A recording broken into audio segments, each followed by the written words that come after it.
कि एक छोटे से गांव को दिखाया जाता है। ये गांव बहुत ही खुशहाल होता है, लेकिन ये वो वक्त है जब नॉर्थ कोरिया और साउथ कोरिया की आपस में वॉर चल रही है और तभी प्लेन से इस गांव में बॉम्ब फेंके जाते हैं। इस गांव में एक परिवार होता है जिनकी एक छोटी सी 7 साल की बच्ची भी है जिसका नाम सिम है। सिम की मॉम उसे एक जगह ले जाती है और कहती है कि तुम यहीं पर रहना, जल्दी मैं वापस आऊंगी। और ये कहकर वो वहां पर सिम को छोड़कर चली जाती है। अब यहाँ पर नॉर्थ कोरिया की आर्मी आ जाती है जो सबको बंदी बना लेती है और कुछ लोगों को मार देती है और ये लोग सिम को नहीं देख पाते। सिम वहीं पर अपनी मॉम का इंतजार करती रहती है, लेकिन 7 साल की इस बच्ची को नहीं पता कि उसकी मॉम अब इस दुनिया में नहीं रही। वहीं दूसरी तरफ हमें टर्की में एक आदमी, एक सोल्जर को दिखाया जाता है जिसका नाम रॉकी है। रॉकी की एक गर्लफ्रेंड भी है जो उससे बहुत प्यार करती है और अब रॉकी को उसके सीनियर ऑफिसर अपने पास बुलाते हैं और कहते हैं कि साउथ कोरिया ने हमसे मदद मांगी है, इसीलिए हमें अपनी आर्मी को वहां पर भेजना है और हम चाहते हैं कि तुम भी वहां पर जाओ।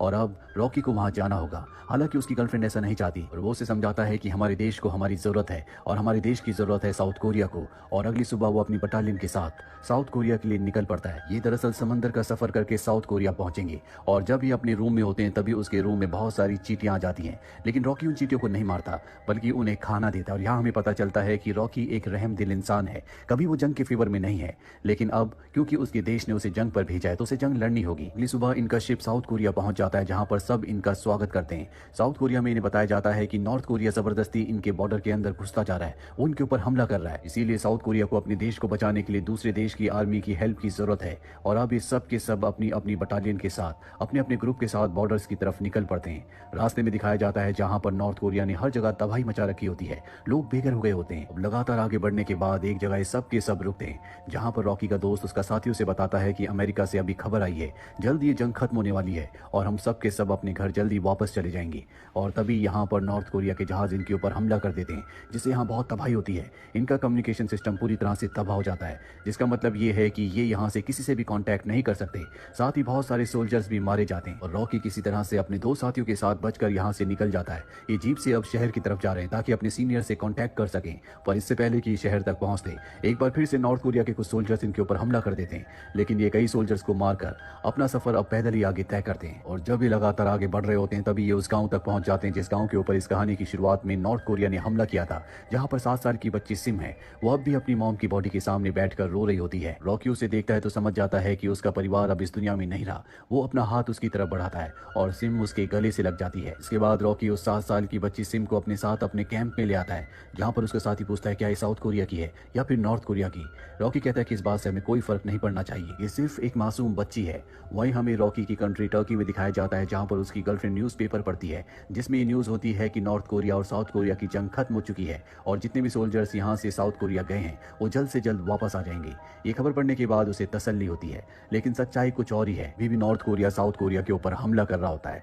वहीं हमें रॉकी को दिखाया जाता है जहां वो अपनी पूरी की पूरी बटालियन के साथ बॉर्डर की तरफ जा रहा होता है और तभी कुछ चाइनीज सैनिक इनके ऊपर हमला कर देते हैं क्योंकि चाइनीज इस जंग में नॉर्थ कोरिया का साथ दे रहे होते हैं। और अब रॉकी देखता है कि यहाँ पर सिम की जान खतरे में है, इसीलिए जिंदगी में पहली बार वो किसी को मारने का फैसला करता है और बड़ी चालाकी से वो यहाँ पर एक ब्लास्ट करता है जिसके बाद सबके सब सोल्जर्स चाइनीज सैनिकों को मार देते हैं। और इस पूरी मुठभेड़ में रॉकी बुरी तरह से जख्मी हो जाता है, उसे हॉस्पिटल ले जाया जाता है और जब सुबह उसे होश आता है तो वो देखता है कि सिम ने उसका हाथ पकड़ा हुआ है। उसका साथी उसे बताता है कि रात भर सिम उसका हाथ पकड़कर इसी तरह बैठी रही, जो सुनकर वो बहुत ज्यादा इमोशनल हो जाता है। सिम को वैसे भी वो बहुत प्यार करता है और अब साउथ कोरिया के सीनियर ऑफिसर्स रॉकी को अपने पास बुलाते हैं और उसे कहते हैं कि तुमने हमारे देश की रक्षा की और अब तुम हमारे देश की बच्चियों का भी ध्यान रख रहे हो, लेकिन हम तुम्हारे ऊपर ये बोझ नहीं डालना चाहते, इसीलिए तुम इस बच्ची को हमारे हवाले कर सकते हो। रॉकी कहता है कि नहीं, मैं इस बच्ची का ध्यान रखना चाहता हूँ।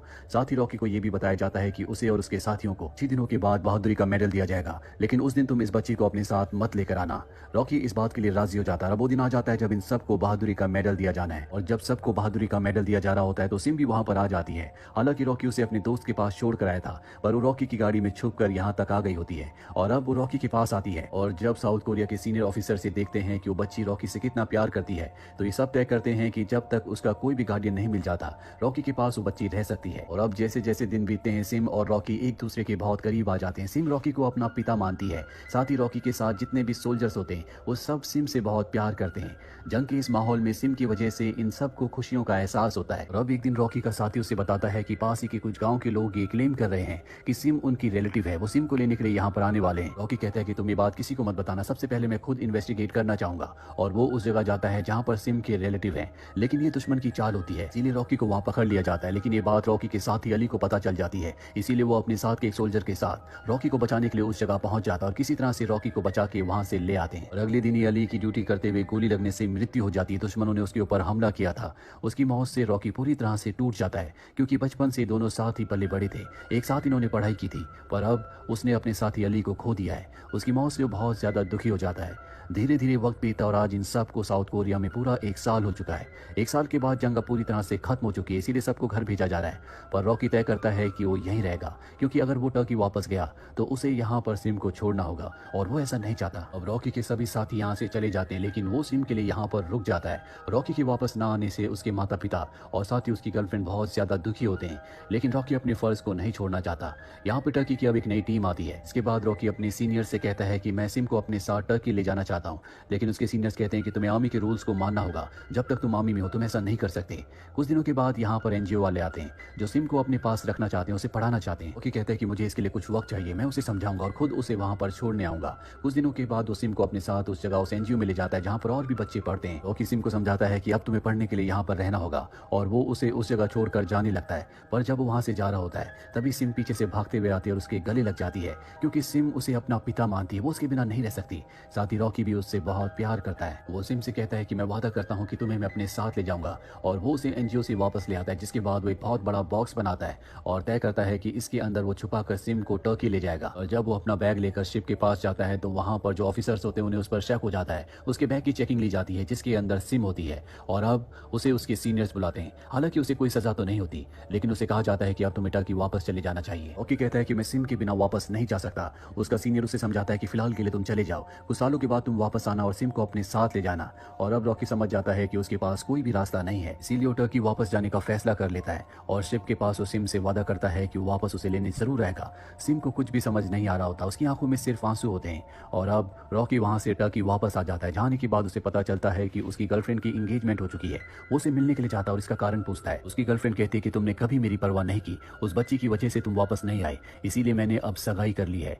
इस बात से उसका दिल टूट जाता है और इसके बाद वो अपनी बचपन की दोस्त से शादी कर लेता है जो हमेशा से उससे प्यार किया करती थी। शादी के बाद इनकी जिंदगी बहुत अच्छी होती है, लेकिन रॉकी हमेशा सिम को याद करता है। और जब उसकी पत्नी कोई बात पता चलती है तो तय करती है कि वो सिम को ढूंढेगी। और एक दिन ये कोरियन एम्बेसी तक पहुंच जाते हैं। इन्हें बताया जाता है कि सिम नाम की बच्ची को इस तरह से ढूंढना नामुमकिन है, तब तो उसका नाम भी बदल दिया गया होगा। ये सुनकर रॉकी पूरी तरह से हताश हो जाता है, लेकिन उसकी पत्नी कहती है कि हम सिम को जरूर ढूंढेंगे। और देखते ही देखते 47 साल बीत जाते हैं। 47 साल बाद भी इन्हें सिम नहीं मिलती। और एक दिन जब ये अपने घर के अंदर होते हैं तभी भूकंप आता है। भूकंप की वजह से सब के सब लोग बाहर आ जाते हैं, लेकिन रॉकी एक बार फिर से घर के अंदर जाता है और सिम से जुड़ी उसके पास जितनी भी यादें, जितनी भी निशानी होती है, वो उन्हें लेकर वापस बाहर आ जाता है। जिससे हमें पता चलता है कि 47 साल बीतने के बाद भी रॉकी सिम को आज तक नहीं भूला। और अब साल आता है 2009 का, जहां पर हमें फीफा वर्ल्ड कप दिखाया जाता है। तो मैच आज साउथ कोरिया के बीच में और जापान के बीच में होता है। रॉकी इस मैच को देख रहा होता है, लेकिन उसका मैच में इंटरेस्ट नहीं होता, बल्कि वो इस मैच में कहीं ना कहीं सिम को देख रहा होता है, ढूंढ रहा होता है। ये सिर्फ पागलपन है। कोई भी किसी इंसान को इतने सालों बाद ऐसे पहचान नहीं सकता। एक दिन रॉकी की पत्नी को एक राइटर का कॉल आता है जो उसे कहती है कि रॉकी की जिंदगी में जो भी साउथ कोरिया में घटा था, मैं उसके ऊपर एक कहानी लिखना चाहती हूँ, उस पर फिल्म बनाना चाहती हूँ। रॉकी उससे मिलने जाता है और उसे अपनी पूरी कहानी बताता है। और अब वो राइटर किसी भी कीमत पर सिम को ढूंढना चाहती है। इसके बाद वो उसे ढूंढना शुरू कर देती है और किसी तरह से वो सिम के उन दोस्तों तक पहुंच जाती है जो उसके साथ पढ़ा करते थे, लेकिन सिम उसे नहीं मिलती। एक दिन राइटर को कॉल आता है और उसे बताया जाता है कि ऑफिस में एक लेडी आई है जो अपने आप को सिम बता रही है।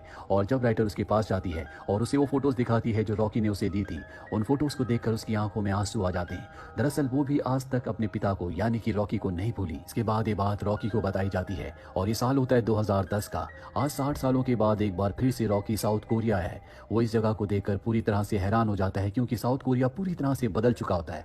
वो अपनी पत्नी के साथ एक पार्क में बैठा होता है और तभी सामने से एक लेडी आती है। रॉकी उसे देखते ही पहचान लेता है। वो भी अपने पिता रॉकी को पहचान लेती है और ये दोनों एक दूसरे के गले मिलकर बहुत रोते हैं। हालांकि 60 साल बीत चुके हैं, लेकिन इन 60 सालों में कभी एक दूसरे को नहीं भूले। 60 साल पहले जो रॉकी ने सिम से वादा किया था कि वो उसे यानी कि अपनी बेटी को लेने के लिए जरूर आएगा, आज उसने अपने वादे को पूरा किया। और इसके बाद हमें रियल फुटेज दिखाई जाती है जो रॉकी और सिम की होती है कि किस तरह से कई सालों के बाद ये एक दूसरे से मिले थे। और जब ये एक दूसरे से मिले थे तो आसपास के सभी लोगों की आंखों में आंसू थे। और इसी के साथ ये सच्ची कहानी यहीं पर खत्म हो जाती है। उम्मीद करते हैं कि ये कहानी आपको पसंद